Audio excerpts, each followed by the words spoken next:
always anticipate that whatever creative project that you're working on will be successful. That way you will anticipate future issues that you might face. You are listening to Intangiblia, the podcast of intangible law, plain talk about intellectual property. Please welcome your host, Leticia Caminero. Welcome back, everyone, to the very first episode of Season 4. I'm so excited to be back. For those of you who are new here, this is the podcast that features one-of-a-kind guests and spotlights creativity, entrepreneurship, and the importance of intellectual property protection. Today, we're talking with Cynthia Gayton, an innovative attorney and the author of Guide to Contracts, Copyrights, and Trademarks for Crypto Creatives. Her book is a vital resource for anyone looking to safeguard their passion projects in the crypto space.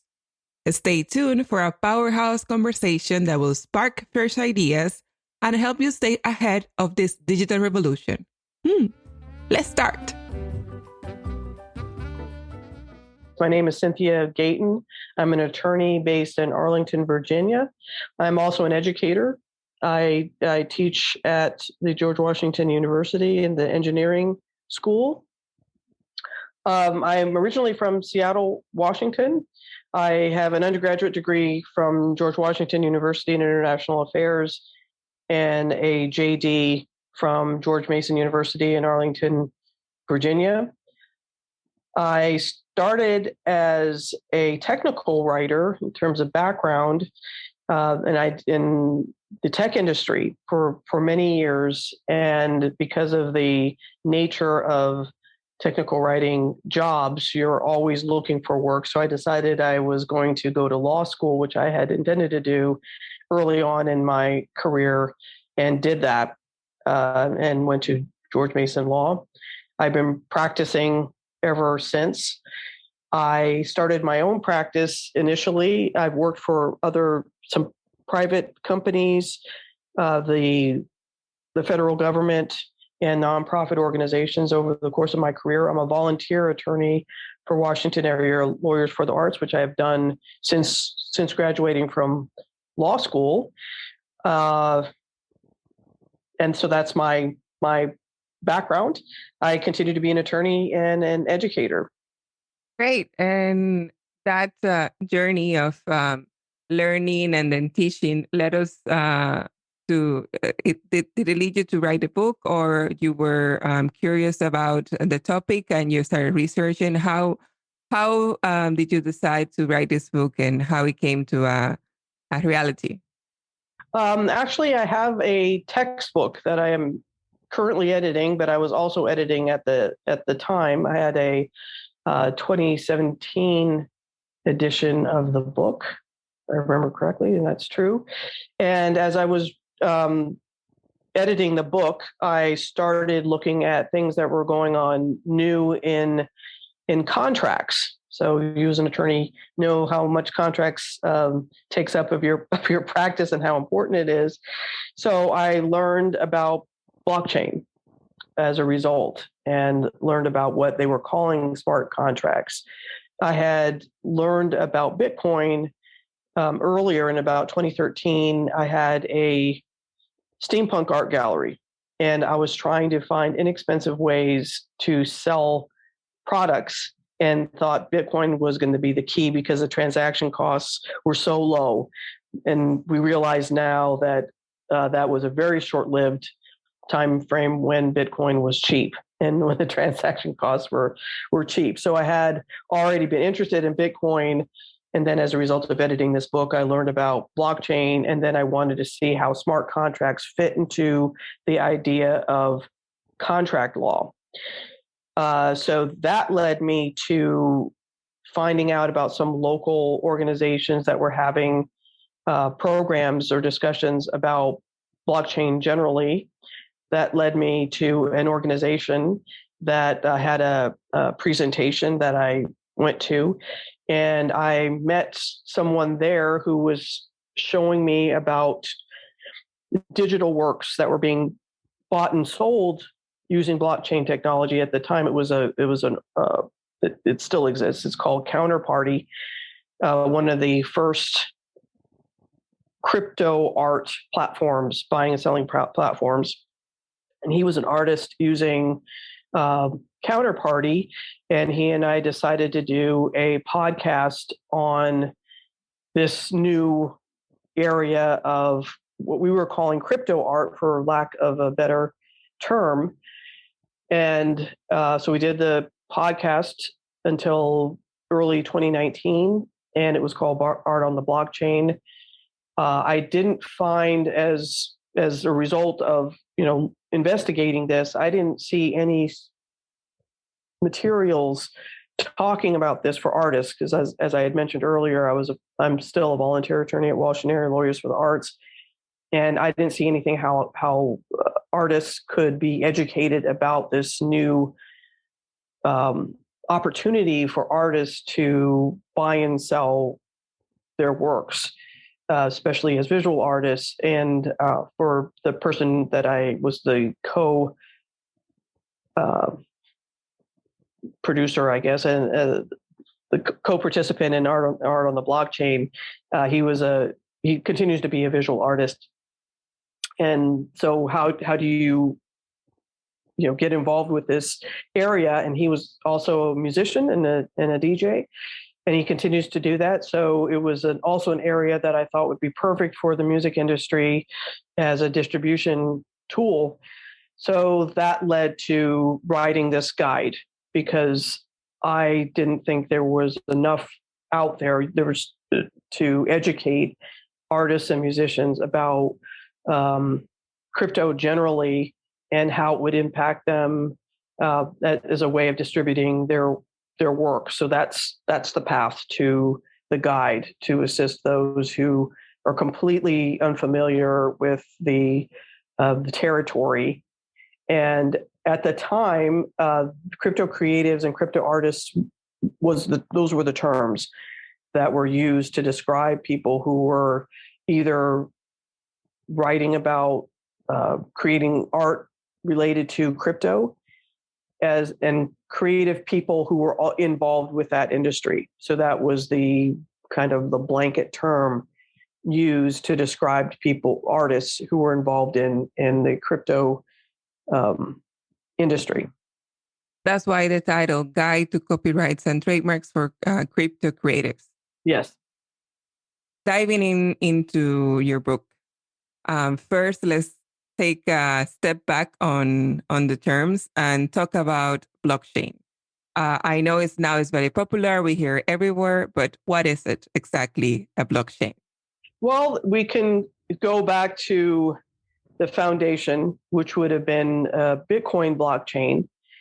And in its simplest sense, it is a public record of transactions. And it is often called an online public ledger. So it keeps track of buying and selling, exchanging cryptocurrency. In the case of Bitcoin, that was the original blockchain. So if you engaged with Bitcoin, buying and selling Bitcoin, or anything related to buying and selling of Bitcoin, it was recorded on this public ledger called a blockchain. And now there are several blockchains and several kinds of cryptocurrencies, but the foundation is the Bitcoin blockchain. And anyone who's familiar with Ether and Ethereum, there was a time when you had to have Bitcoin first in order to purchase Ether. And so many people who are involved with NFTs, and as an example now, they may have originally had to have Bitcoin and then purchased Ether using Bitcoin and are now part of the Ethereum blockchain. So that is a kind of in a nutshell what a blockchain is. The thing that attracts people to it is this idea that it is so difficult to unwind a transaction. Once a transaction has been recorded on this public ledger, it's very difficult, very expensive to change anything related to that transaction. So everything predominantly is moving forward and not going backward. So you as an attorney will think about things like amending, which is what I was thinking about. How do you amend? How do you make changes to a transaction? Because human beings make mistakes. The way this was structured was to, in many respects, discourage mistake making, because it was so difficult to unwind a transaction. Blockchains cannot enforce things in the real world. It relies on the code. So the smart contract is code primarily. It tells the participants in the transaction what they can and cannot do related to this particular transaction, related to this particular code. So if it is not outlined in the code, if certain things are not granted or permissions granted in the code, it is not enforceable by the code.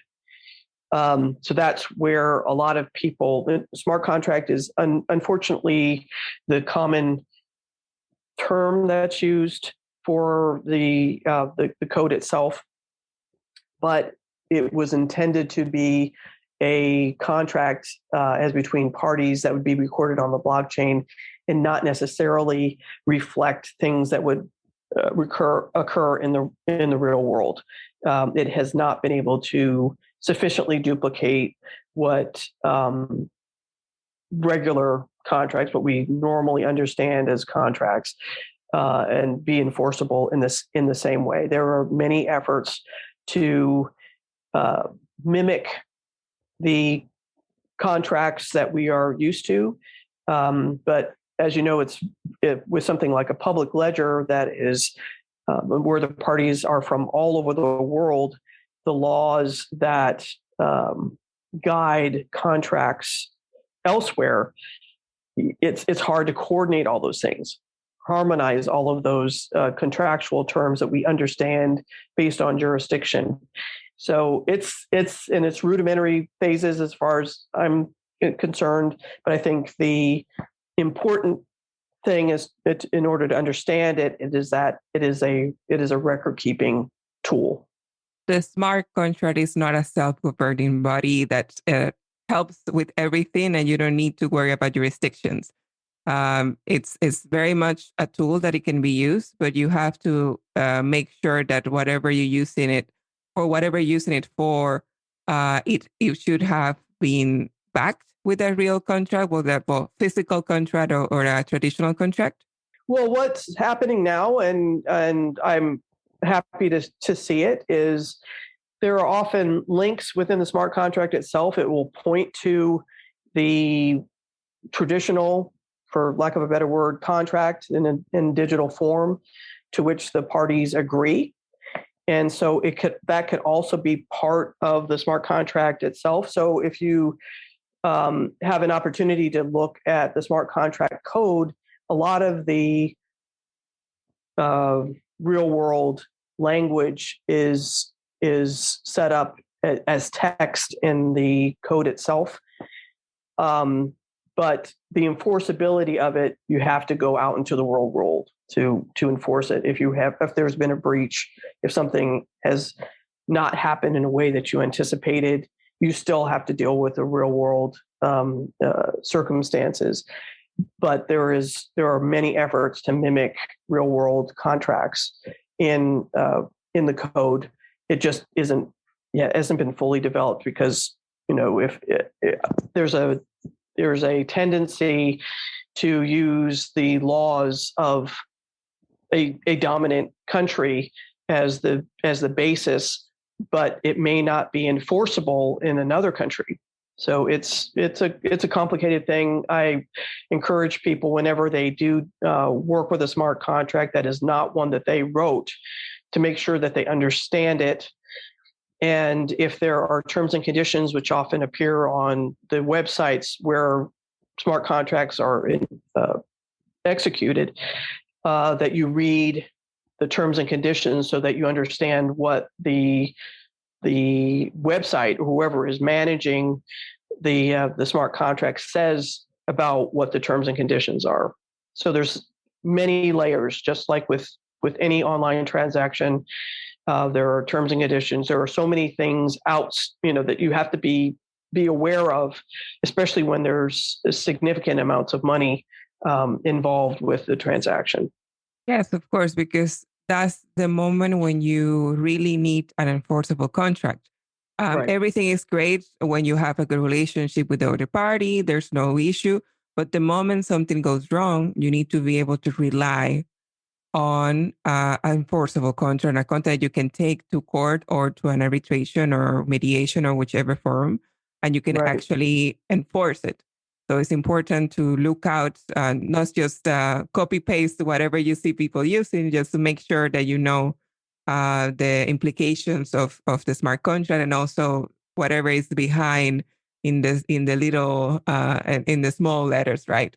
Right. No, that's very important, and it is difficult because people tend nowadays to use arbitration as the means of taking care of any disputes.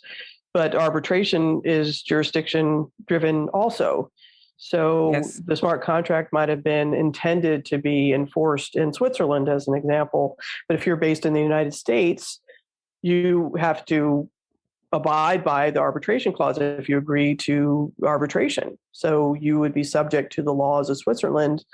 If you don't have an attorney in Switzerland, or if you don't happen to know the laws of Switzerland, you do have some things to take into consideration. That is just like now, even despite blockchain, despite all of these new types of transaction recording devices or options, paying attention to the jurisdiction is important. And as we know, litigation is infrequent. Most transactions, certainly with goods and services, go through without a hitch, without having to deal with a dispute. But we also know that it is evolving still even with established companies. It is evolving to reflect more of an international clientele, perhaps, or customers, and so it is constantly evolving. That's the most important part, to first learn what you're doing, understand what you're doing, the implications, and make sure that you're relying on something that is actionable and that is real, and also you understand all the implications behind it. So, How do we link all these blockchain smart contracts to IP, to trademarks and copyright? Well, one thing that has definitely evolved since I first started getting involved with this is, at first people were promoting. There were a lot of websites that were promoting that blockchain will take the place of copyright filing, and that it won't be necessary to file for copyright protection in any jurisdiction. You could rely on blockchain to do that. That I have not seen a promotion for that in probably 2 years. And the reason for that, of course, is that blockchain does not take care of it. It might assist you with supporting your assertion that you have copyright in a particular work, or you have the trademark in represented on some commercial product, but it doesn't take the place of government protection. So it's, for nowadays, I consider it a belt and suspenders. If there's any question about whether or not you use the trademark first in commerce, which would be required in the United States, are you able to show use of the trademark in commerce? For copyright, it has to be fixed in a tangible medium of expression, which also includes computer code. If you're able to indicate that it is evidence of copyright or evidence of trademark, but it is not the substitute of either one of those things. The governments still have to recognize we have not gone beyond government yet.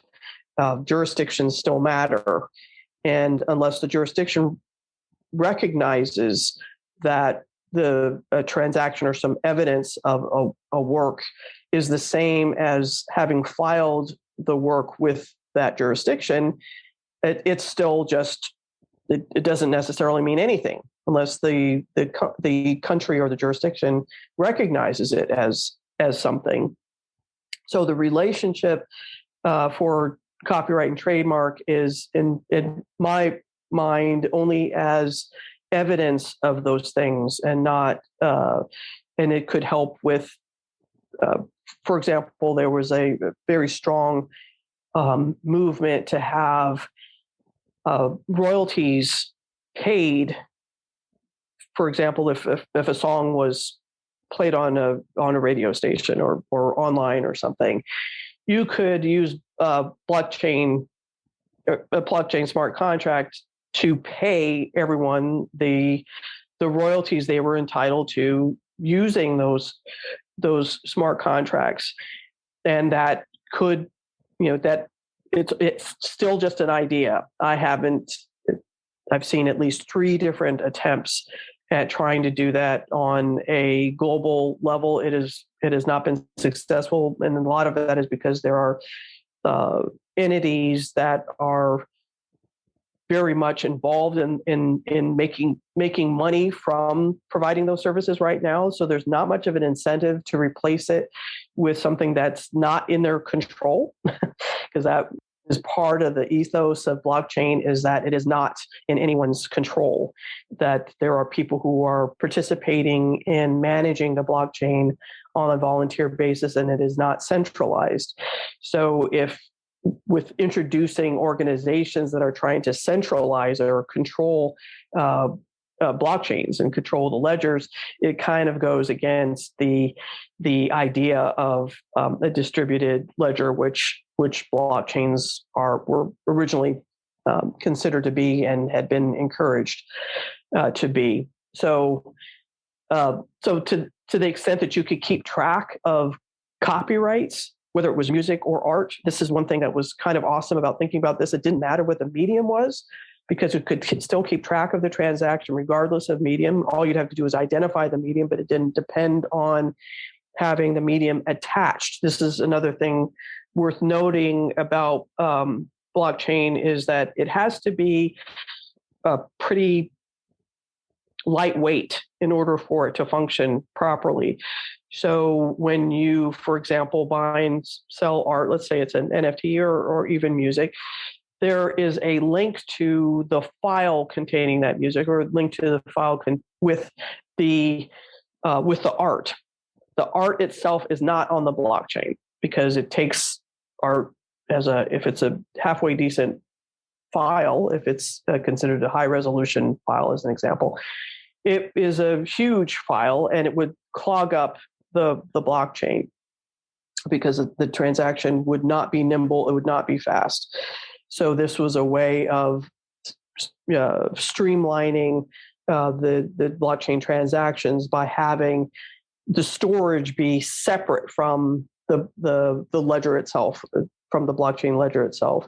So when people talk about art being on the blockchain, which was kind of our mock point with the podcast, is that it's not there.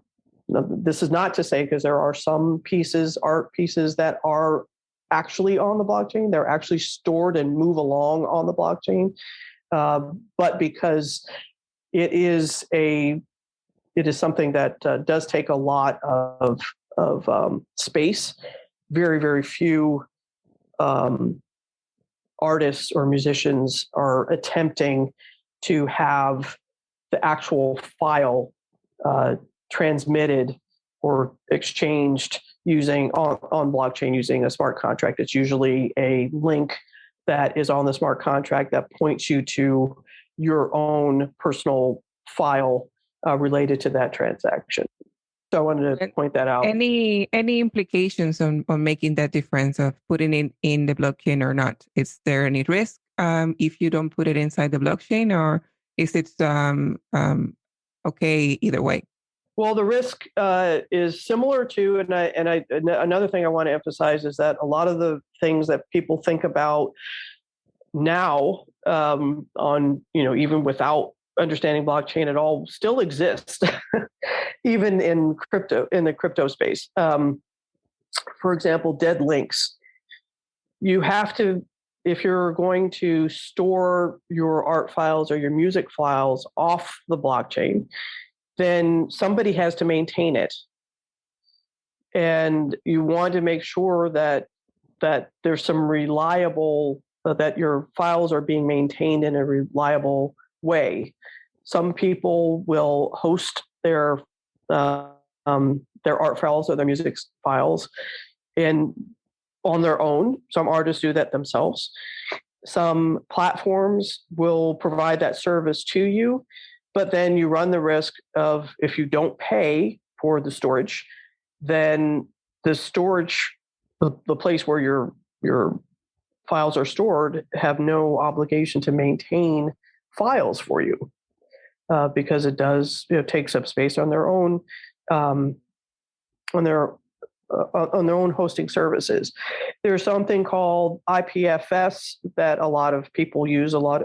Originally, many platforms that sell NFTs would use IPFS, which was a way to make sure that the distributed, decentralized nature of buying and selling NFTs was available to people as people were buying and selling NFTs in the future, that there would always be a reliable, the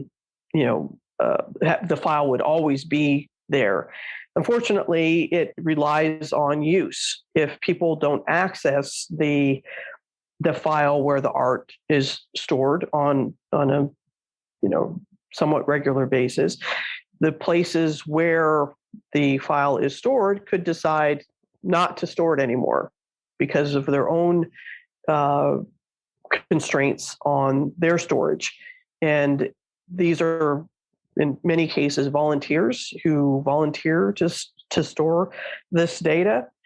But so they don't have an obligation to keep it.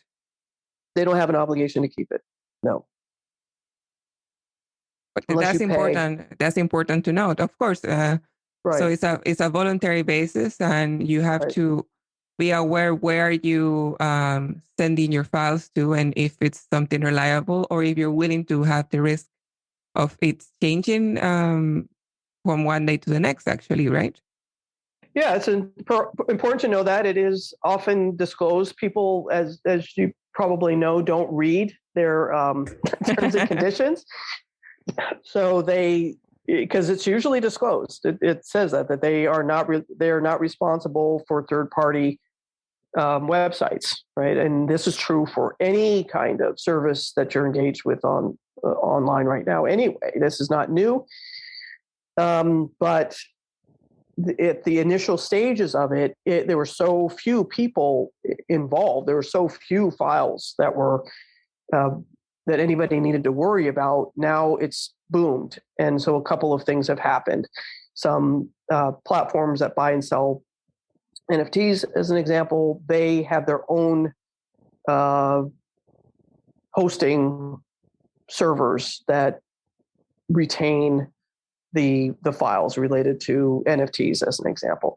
So you want to know, or at least find out, how things are stored and how you will become aware of any destruction of your file. Because as we are going to start people are going to start experiencing more and more, is if there's any dispute with regard to whether you own or whether you rightfully own a file or have possession or have access to a file, you may suddenly find yourself no longer having access to it. So I do know of many artists and musicians who actually, as part of the transaction, give you a file that's basically backup that you can retain on your own. There are many artists who grant a Creative Commons license to you so that once you have access to the file, you can, via whatever means, that you have authority from the artist to use that file. So the artists are becoming more sophisticated with making sure that their collectors are happy with their purchases. Nobody who is in this field seriously wants their collectors to be unhappy with the transaction. But that really, I encourage artists to find other artists that are well respected and that other people regard with respect as artists to follow what they do, because there are actually quite a few artists who have a lot of integrity and respect for their collectors as well as other artists. So seek out those folks. Of course, I mean, you want to make sure that whatever transaction or relationship you're keeping, it's make sure that they're transparent, and when they're purchasing something from you, make sure that your client knows what they're purchasing and the risk involved in it, or if they're not willing to take the risk, to give them backup files or any other plan B kind of method for them. Right. And on that artwork, we can use also the blockchain. We can use it for other purposes. We can use it as authentication tool, or we can use it to trace the life of the art once it leaves the shop of the artist. So can you tell us more about that? Well, this goes to the idea of provenance, and that was a very, very important thing at the beginning, because artists, visual artists in particular, are very, very concerned about showing that the art was created by the person who say that they created it. The way it has kind of spun out is, you still, if you're the artist and you really want to establish provenance, blockchain is a tool. It is not the end. The provenance in terms of ownership of a particular item that has started out as kind of a blockchain native piece as opposed to a physical piece, then you should be able to trace when that item was minted, and that would mean created for purposes of buying and selling via blockchain, and show all the subsequent transactions, all the addresses of those who had bought and sold the piece over the course of its lifetime. So that's a tool. The problem with that is making sure that the artist's name, and this is something that people don't necessarily pay attention to, the creator of the token, which is a representation of the transaction, is not necessarily the same as the artist. So when you see a creator, it's being whoever. This sometimes means the creator of the token and not the person who did the art.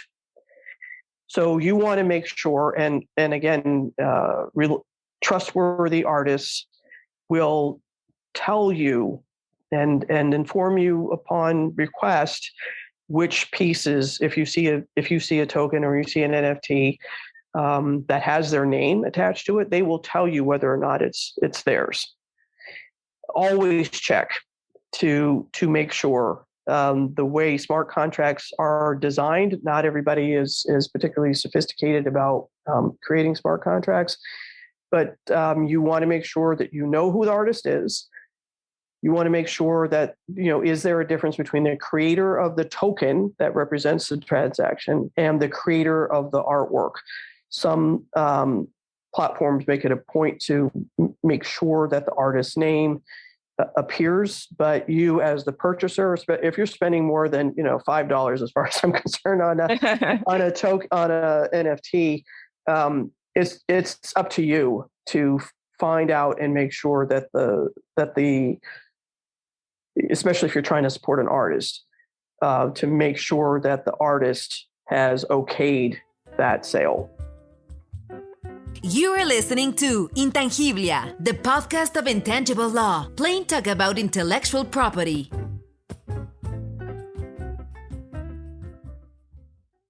What other implications are in blockchain for the artwork, apart from authentication that we know it can be used, but it's not the ultimate tool? I mean, you have to back it up with other methods, and also make sure that whoever you're making a transaction with is someone reliable, and you can also have a reliable relationship not only with the technology but also the person behind the technology.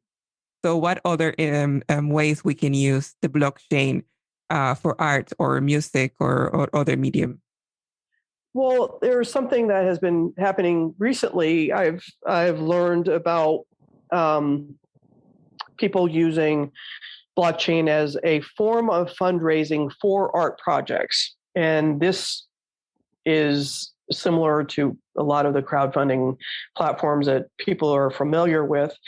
So the film industry is now using blockchain as a way of doing something similar to other crowd funding methods. You have to be careful about that because you want to make sure that is not considered to be a security, that somehow or another you're selling a security as you try to raise money for a project. But I do know film companies that are using blockchain.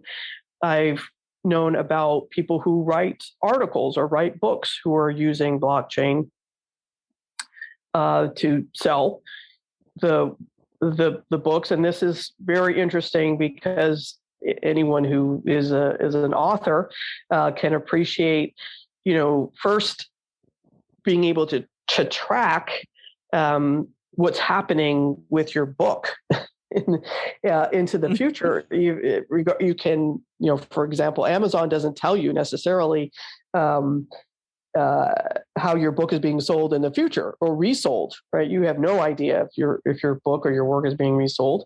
But blockchain helps you do that, and this is across all art forms, book or anything. But for books, it's having that insight is pretty. It's very interesting to be able to see that. With articles, especially, it's hard to make money selling an academic piece if you were writing an article for a journal. But if you really did a lot of work on something, a lot of research on an article, and you're able to sell it as via NFT or using an NFT, you can finally make a little money from the academic writing that you did. And that's pretty exciting too, to have different sources of income. I agree with many other creators generally that you want to have a hybrid approach to your creative endeavors, not to rely on any one form of manifestation of the work, whether it's physical or digital. Always try to have as many any formats available as possible so you can take advantage of whatever becomes popular. So that's kind of exciting as an alternative, additional way of spreading your work around. So those are things that I think are pretty interesting. And another way of using blockchain that I think is exciting are collaborative works. And this will require effort on the part of the creatives involved to make sure that the rights of all the parties, regardless of where they are from, to make sure that their rights are protected. There's a tendency, generally among creatives, but in particular in this area, to think that we'll let the chips fall where they may. We're not going to. It's more important to do the work than to worry about rights in the future. But the problem, of course, is that every time money gets involved, then everybody's rights are also brought to the forefront. So if you think about it in advance, it'll prevent some headaches in the future, because it's really hard to recreate your conversations that you had on Zoom, years later, when your product or service or your idea or your manifestation of your collaborative music becomes popular and you're trying to remember what happened. Take care of it at the beginning, make sure everybody's covered. Nobody likes to hear that, but it will save you money and a lot of headache. Always anticipate that whatever creative project that you're working on will be successful. That way you will anticipate future issues that you might face. If you enter into projects saying, I don't know what's going to happen, I'm not planning on making any money, I think that's a kind of a bad approach. I understand why people do it, but think that it'll do well, anticipate that it'll be successful, and plan accordingly so that you will be able to face money distribution issues, rights distribution issues in the future. Yeah, because that's one thing that as lawyer, we often say to everyone when they are, for example, the analogy, getting married, they are very happy. Everyone is very much involved in the process and everything is pink and everything is bright and beautiful. But when they're getting divorced, it's a different story. So it will be the same for any other relationship. Like when everyone starts, there's nothing to worry about. There's no money. It's only the passion that is driven the two parties together or making or collaborating towards something. But once it start getting track or they start earning money, then problems usually come with that. And it's important to have a clear relationship, to have everything in black and white, so everyone knows where they're standing. Right. And, like I said, I've been working with artists for a long time, and it is really hard to get that through their heads because they are more interested in the creative parts of it. But I have to say, in this industry, as with other artists, the folks who are able to withstand economic hardship and professional hardship are those who did take the time and think through some of the issues. I have to say, almost invariably, it may not be the most sexy thing to do, but if you want to make a career out of something and you want to do something for the rest of your life, then approach it that way. If you want to be able to do this work, then you have to pay yourself. You have to make sure you make some money. The beauty of art, the beauty of being an artist, yes, but also with the goal ahead of a business person to make sure that if you truly want to live of your art, you need to act as a business person as well. So with that, give us advice for creative creators. So what would be the 3 main pieces of advice for creators in general, and in particular, the ones creating in this new blockchain, smart contracts, NFTs world?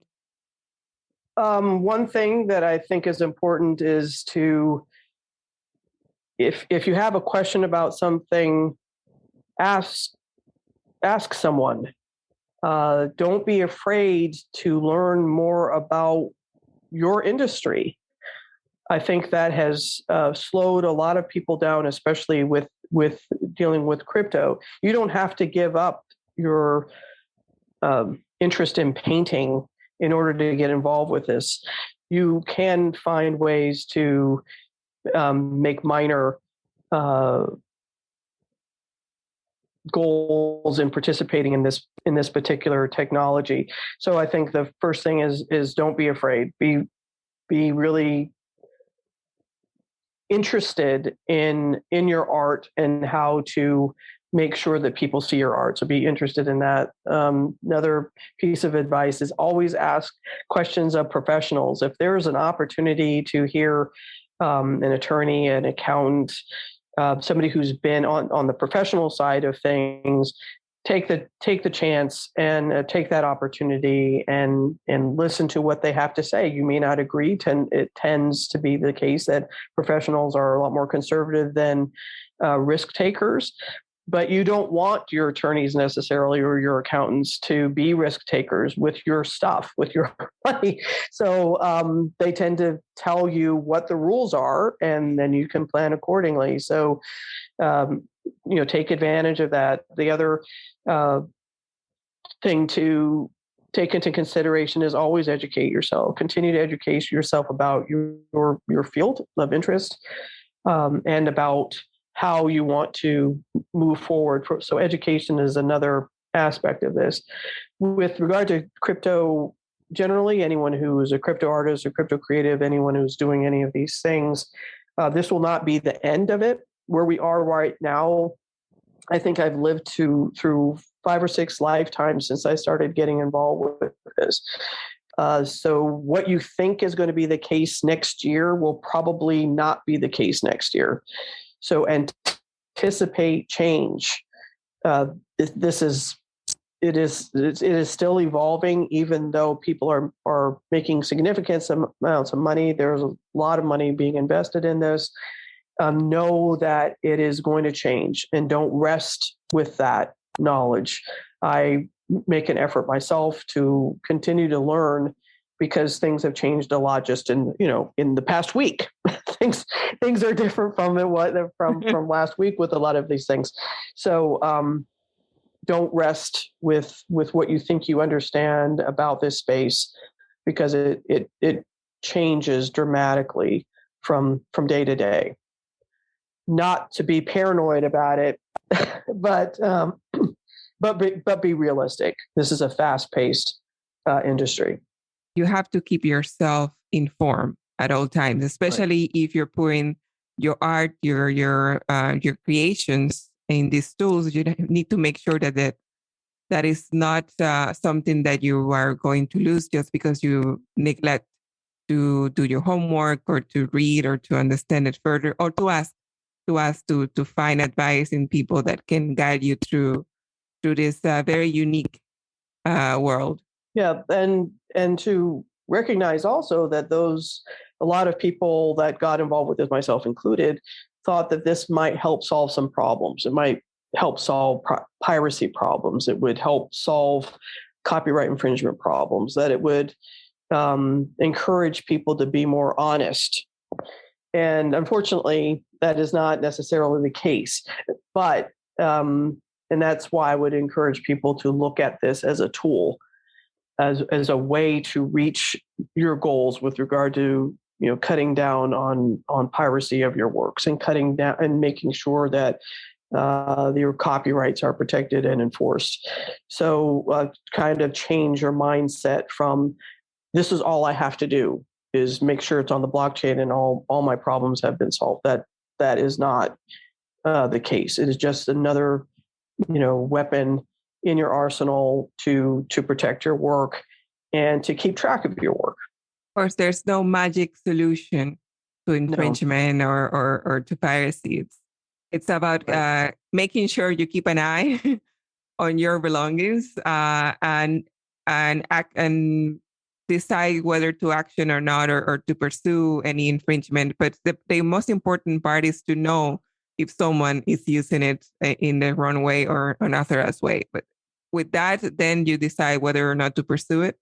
It's good to understand that it's not a magic solution. It's not something that is going to take care of itself, that is going to run and do the work for you. So if you want to make sure that your art is respected, that people are using it according to what you have authorized them to do, you are the one who has to be vigilant, or hire people to be vigilant for you. Right. And that really is the key.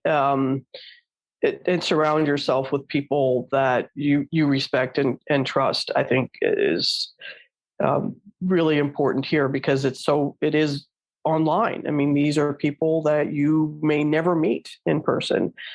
So make the effort to do kind of your own little surveillance on the folks you are working with, because they can disappear. This is kind of the nature of the industry too. Is people come across as being very trustworthy, and next thing you know, they're gone.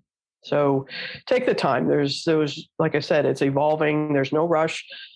Get involved with it when you're comfortable. Dip your toe in small ways. to figure it out. And I think you'll learn a lot about yourself, and then you'll learn about the industry. Perfect. Thank you, Cynthia, so much. And can you tell us how anyone who's listening can contact you in case they have further questions or they would like to be represented by you? Well, my website is gayton-law.com. My handle is Squizzy, which I've had for forever, and I keep thinking I'm going to change it, but I've had it for forever. So it's Squizzi, and I have it because I needed a DJ name for a music website, and the only way I could get access to the music website was to create a DJ name. So that was my DJ name, and I've kept it ever since I started with Twitter. So I haven't changed it. No, it's great. It has a story. It's a handle with a story. I mean, mine is only my name, so that's great. So those are the ways to get in touch with me, and I'm admitted to practice in DC and Virginia. Perfect. Thank you, Cynthia, so much. Thank you for your time and for your wisdom. And yeah, I look forward to reading whatever you publish next. And just for reference, the book that we were talking about is called Guide to Copyrights and Trademarks for Crypto Creatives. It's available in different platforms. I found it on Amazon, but you can find it in other platforms as well. And thank you, Cynthia, for your time, and thank you for your work. No, thank you so much. It was a pleasure talking to you. We have reached the end of our episode. Greetings from Switzerland. Thank you for listening to Intangiblia, the podcast of intangible law, plain talk about intellectual property. Did you like what we talked today? Please share with your network. Do you want to learn more about intellectual property? Subscribe now on your favorite podcast player.